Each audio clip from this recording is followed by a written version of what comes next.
মেয়ে ঘরে ঢুকে দেখলো বাবা তার মোবাইলের মধ্যে খারাপ দৃশ্য দেখছে, মেয়ে দেখে ফেললো। মেয়ে তখন বাবাকে বলল, একটা শব্দ বলেছে, লজ্জা করে না বাবা? মেয়েটা ঘরে চলে গেল। সেই বাবা যন্ত্রণায় ভুগতে আরম্ভ করলো, আরে আমার মেয়ে দেখে ফেললো, আমার মেয়ে কি কথাটা বলেছে, লজ্জা করে না বাবা?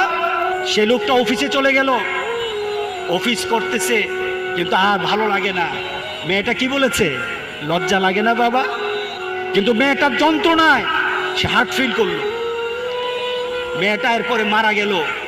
বাবা যখন বাড়িতে ফিরে আসলো, বাবার মাথাটা নোয়া, লজ্জিত একটা মুখ।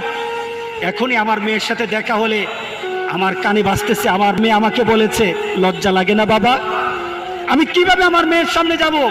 এই চিন্তা যখন করতেছে, এমন সময় দরজা খোলার সাথে সাথে একটা চিৎকার শুনলো। স্ত্রী চিৎকার, বলতেছে, আমার মেয়েটা মারা গেছে।